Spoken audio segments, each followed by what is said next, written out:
On the 18th of March 1878, a Northern Arapaho leader named Black Cole rode into the Shoshone Reservation in the Wind River Valley of central Wyoming Territory at the head of 21 lodges, escorted by soldiers who had walked his people through the last cold stretch of a march that began the previous October at the Red Cloud Agency in Nebraska.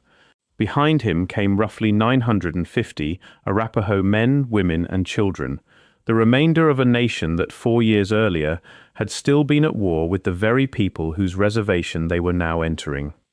The Shoshone chief Washakie had agreed to take them in, by his own account temporarily, on land the government had promised the Shoshone alone, in a treaty signed a decade before at Fort Bridger. Black Cole carried no claim to that valley. The Arapaho had never lived there. What he carried was a request he had made for years to any official willing to listen, a place his people could finally stop moving.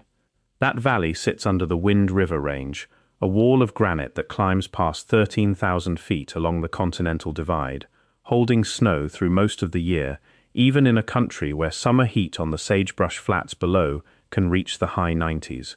It was not the ground Arapaho tradition names as sacred. That ground lay farther east, across plains the tribe had already lost, a black mountain rising alone from the prairie near the Black Hills, and a stone circle built into a mountaintop in the Bighorns, 150 miles northwest of where Black Cole now stood. Neither one fell inside the boundary the United States drew around Wind River. Both remained inside the boundary the Arapaho had always drawn around what the land was for, and both remain there now.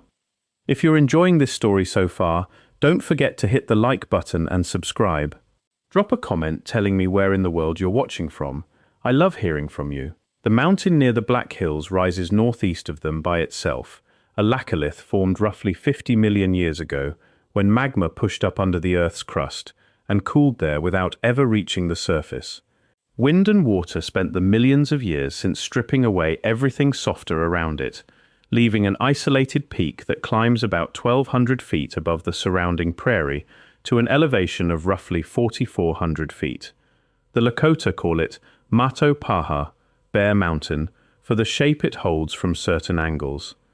The Cheyenne call it Noavos, the place where the prophet Sweet Medicine received the 4 sacred arrows and the code the Cheyenne still organize much of their ceremonial life around. The Arapaho hold the mountain sacred as well, one of more than 30 nations whose spiritual traditions converge on that single peak. What a visitor sees today are strips of colored cloth tied to branches along the trail, small bundles of tobacco left at the base of boulders, the physical residue of prayers left by people who still climb the mountain to fast, to seek a vision, to mourn. In 1874, an army expedition under George Custer camped near the mountain's base while surveying the Black Hills for gold, and even Custer, by his own account, rode up to see it before moving on. The mountain did not become a South Dakota state park until 1961. It has never stopped being what it was before that designation existed, and the tension between the two, sacred ground and public park, has never fully gone away. As recently as 2025, tribal leaders were still raising concerns that the crowds drawn each August by the motorcycle rally in nearby Sturgis were pressing closer to a mountain where people are trying, at the same moment, to fast in silence. Northwest of Wind River, near the summit of Medicine Mountain in the Bighorn Range, at an elevation just under 10,000 feet, lies a second structure the Arapaho call Hiyeyenunotii. It is a circle of loaf-sized limestone rocks, roughly 80 feet across, with 28 spokes of stone running from the outer rim to a cairn at the center, and 6 additional cairns spaced around the circumference, each large enough for a person to sit inside. No one has dated its construction with precision. The most reliable physical evidence is a single dendrochronological sample, taken from wood built into one of the outer cairns, whose latest growth ring corresponds to the year 1760. Archaeological material scattered across the surrounding mountainside indicates the site has been used by people for something closer to 7,000 years, long before that single sample was ever set in place. In 1993, an Arapaho elder named Paul Moss gave one of the most detailed ceremonial accounts of the wheel's use ever recorded by an outside researcher, describing rites tied to fasting, prayer, and healing that oral tradition holds have continued there across generations. In 1921, an elderly Cheyenne man named Elk River told the ethnologist George Bird Grinnell that the wheel's 28 spokes matched the number of rafters used in a Cheyenne Sundance lodge, a structural echo other researchers have since noted in Lakota lodge construction as well.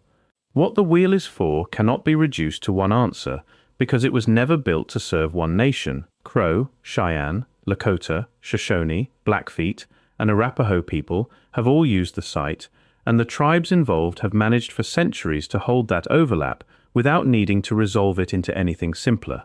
In 1974, an astrophysicist named John Eddy climbed to the wheel to test whether its layout held any astronomical significance beyond the ceremonial use tribes had always described.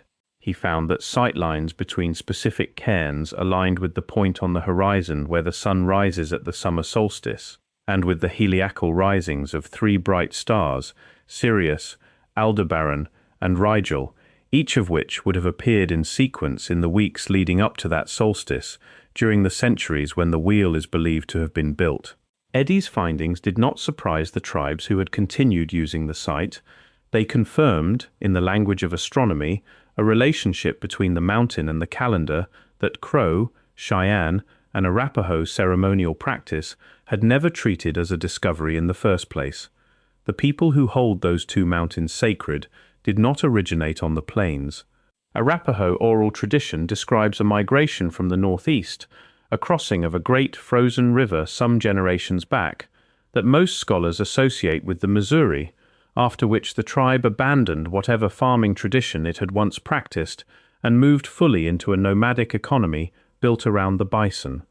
Central to that life was a bundle the Arapaho call the flat pipe, a cylindrical pipe roughly 2 feet long, kept wrapped in cloth inside its own tent, and cared for by a hereditary keeper, responsible for remembering and reciting the tribe's origin story each time the bundle was opened.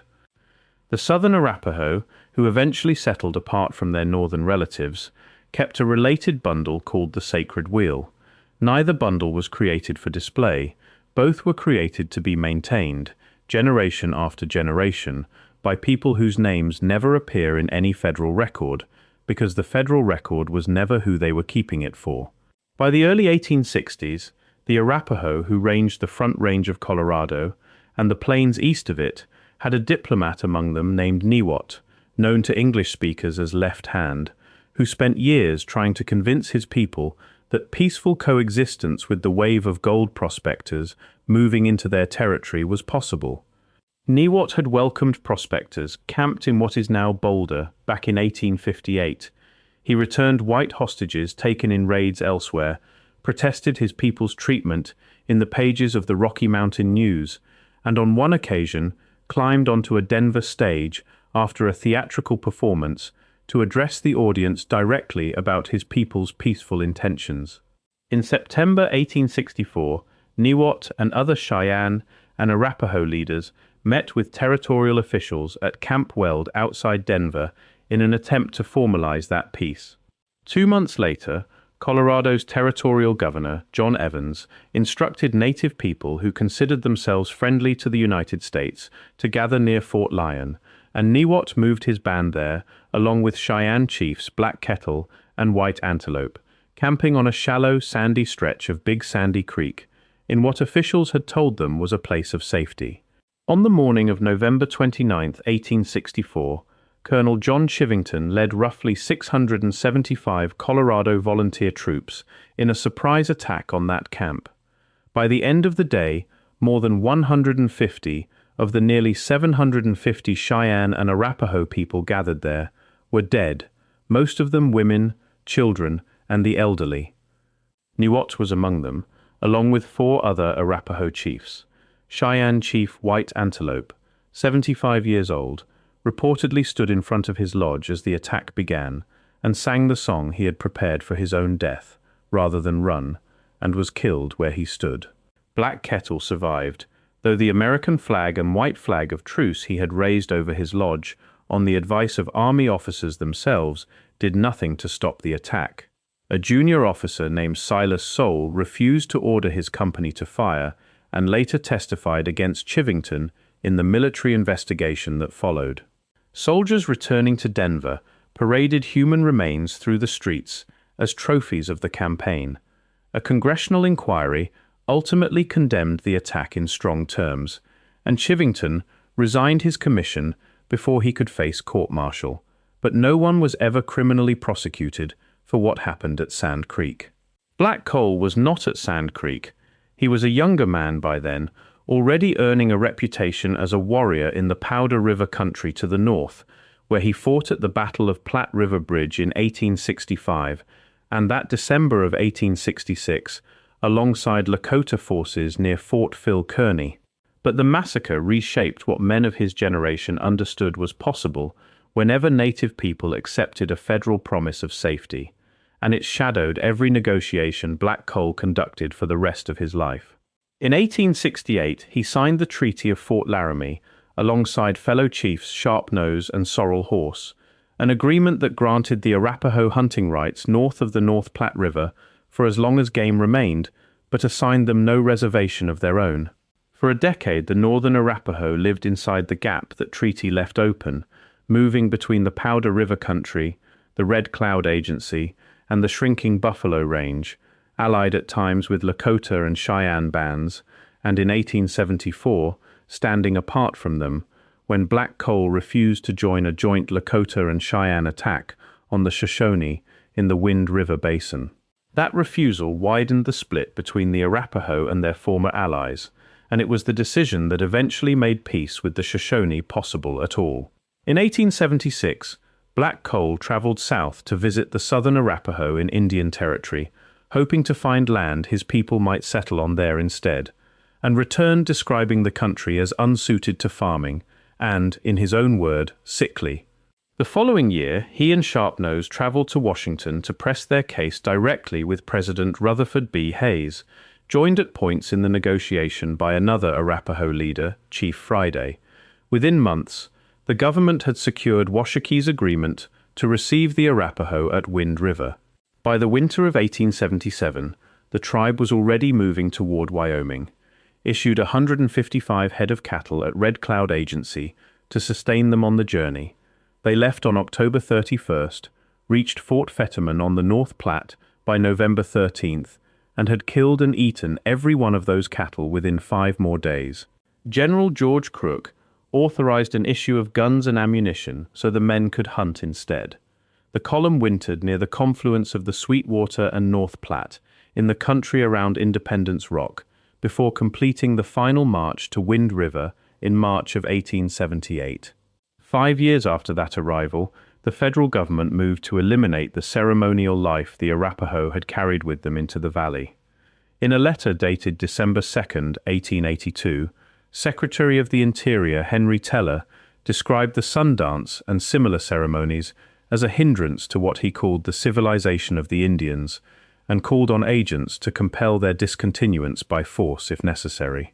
On March 30, 1883, Commissioner of Indian Affairs Hiram Price issued the Code of Indian Offences, which formally listed the sun dance, the scalp dance, and the practices of medicine men among a set of punishable crimes, and established courts of Indian offences on reservations across the country to enforce the ban. Roughly 2/3 of all Indian reservations in the United States eventually operated under one of these courts. Indian agents held the authority to withhold rations, imprison, and use force against anyone who continued the banned ceremonies, and medicine men were singled out by name in Bureau of Indian Affairs directives, their influence treated as the single greatest obstacle standing between a reservation and full assimilation.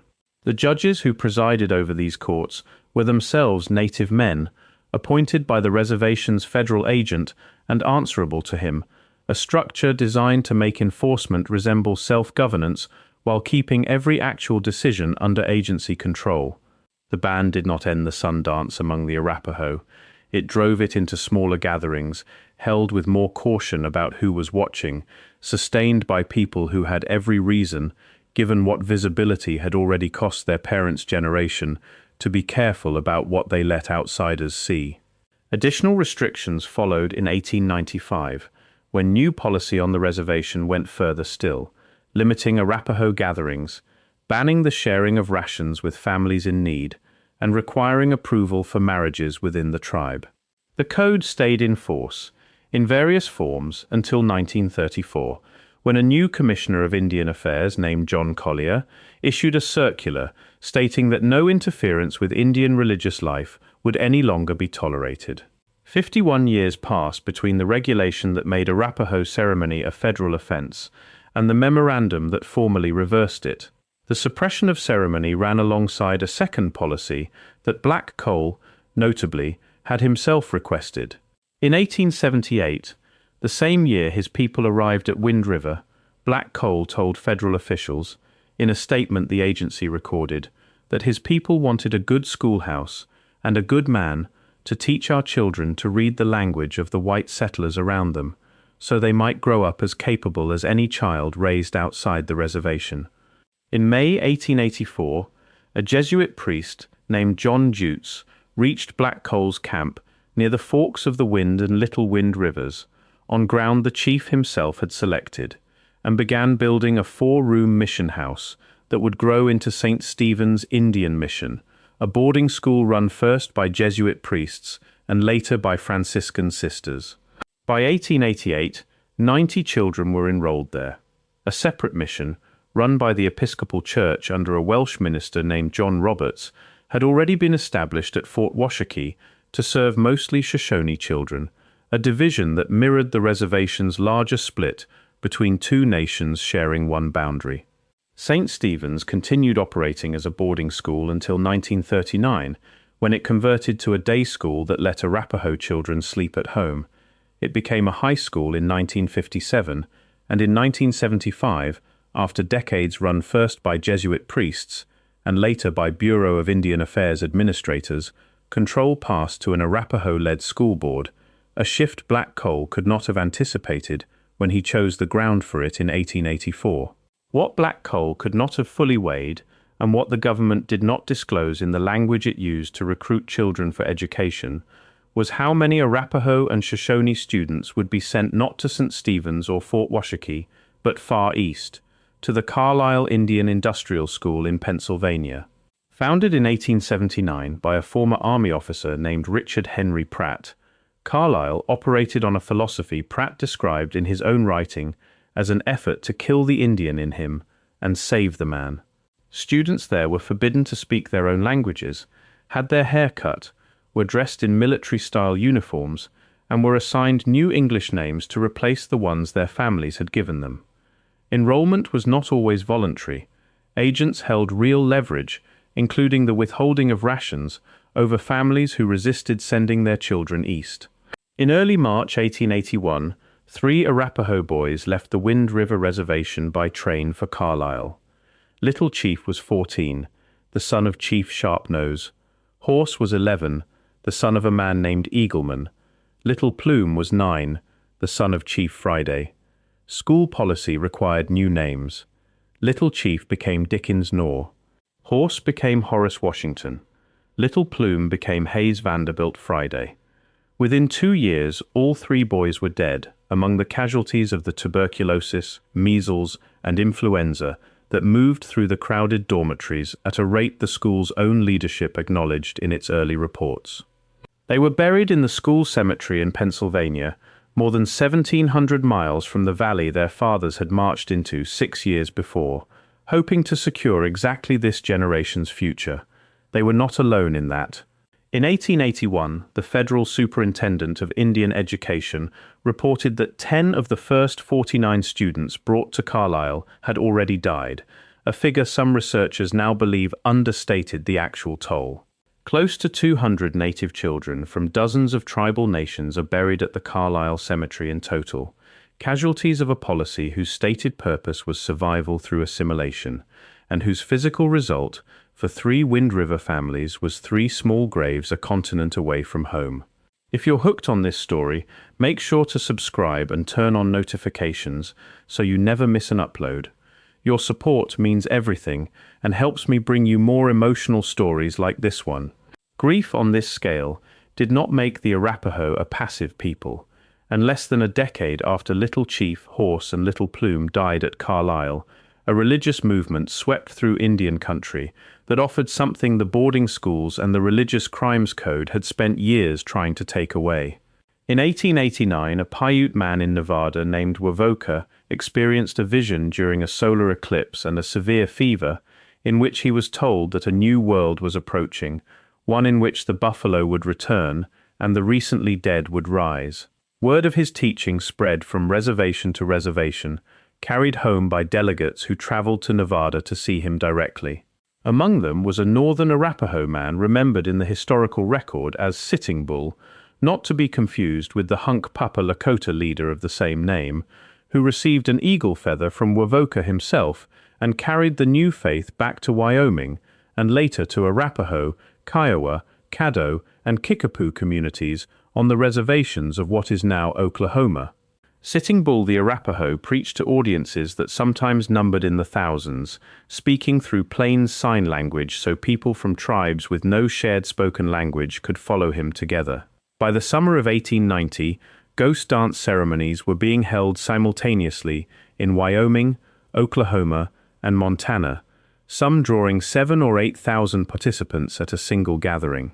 The Kansas Historical Society's account of the movement among the Southern Arapaho describes something closer to a cultural renaissance than a war cult, a 5-day ceremony of song and circular dance meant to hasten a promised renewal rather than incite the violence federal officials feared it would.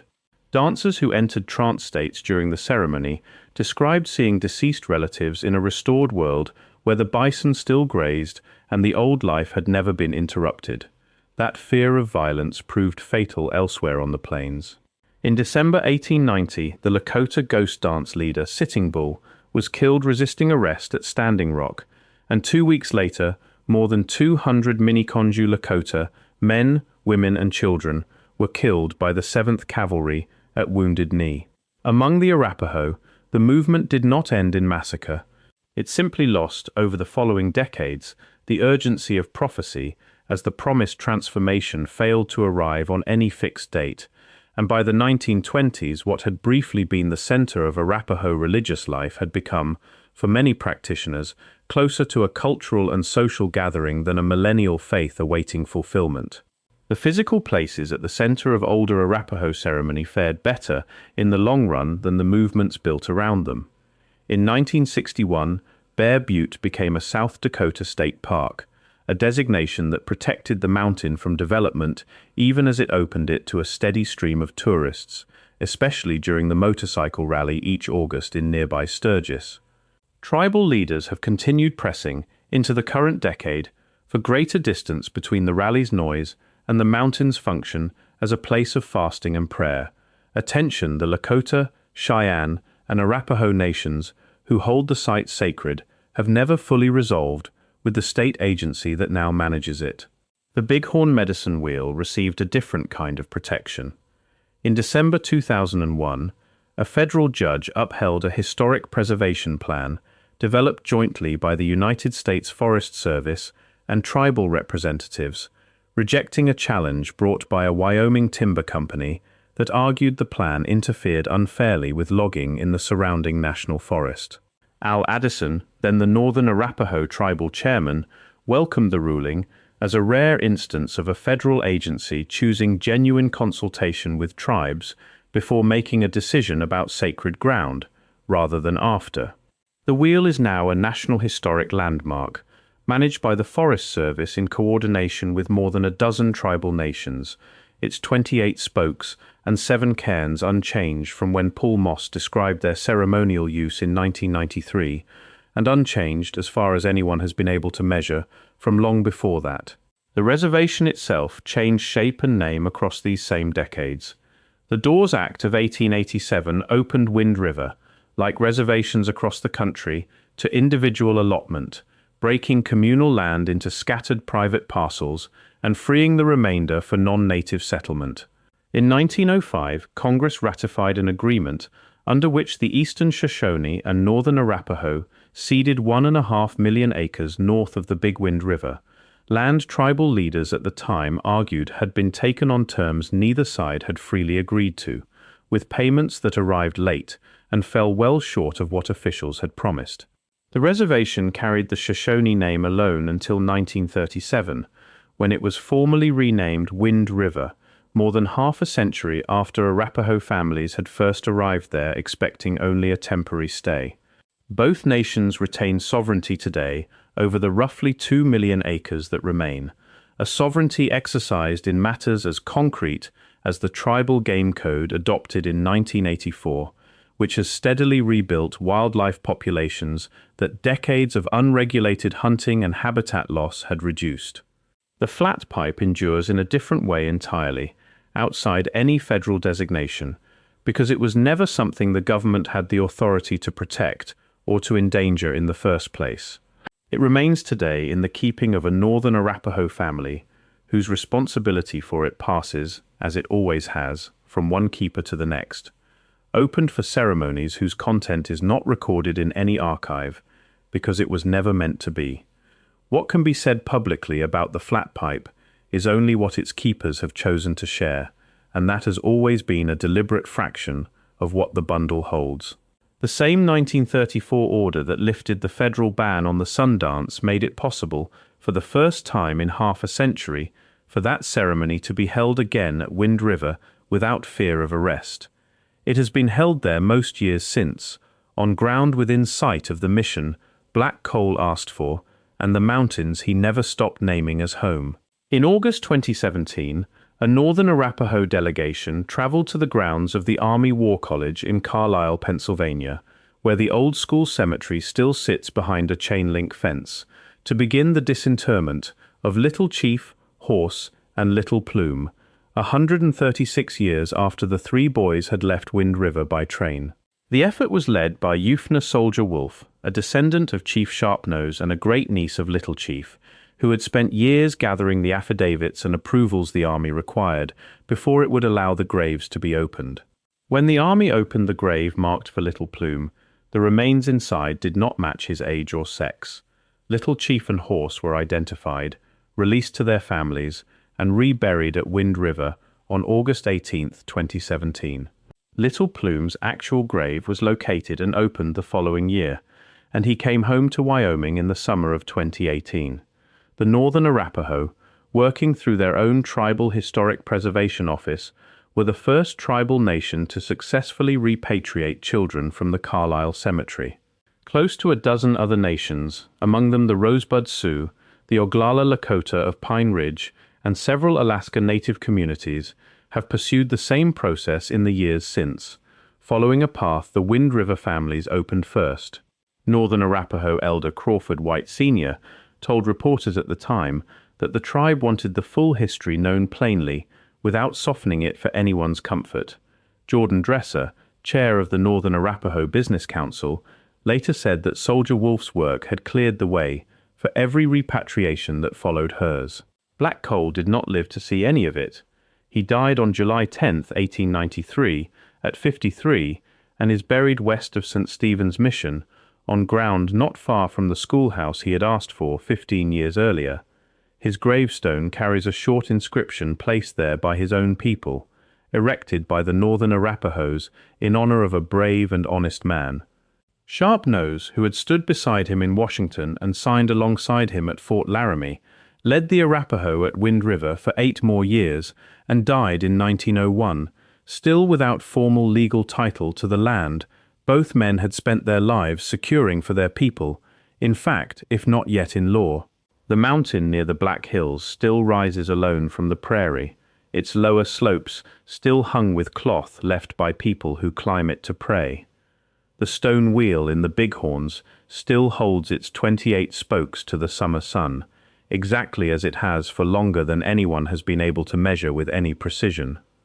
The flat pipe still passes, in its own time, from one keeper to the next, inside a tent whose contents remain exactly as private now as they were before any outsider ever learned the bundle existed. And at Wind River, within a few miles of the mission Black Coal requested, and the graveyard where he now lies, 3 children who were sent away in 1881 rest, since 2017 and 2018, back in the ground their fathers never stopped calling home. What Black Coal carried into that valley on the 18th of March, 1878, was never only a request for shelter. It was a wager that a people could survive inside a system built to erase them, keep what could not be surrendered, and still, 4 generations later, bring their children all the way back. Thank you so much for watching until the end. If you loved this story, check out the other videos on your screen now. I think you'll really enjoy them. And don't forget to subscribe if you haven't already. See you in the next story.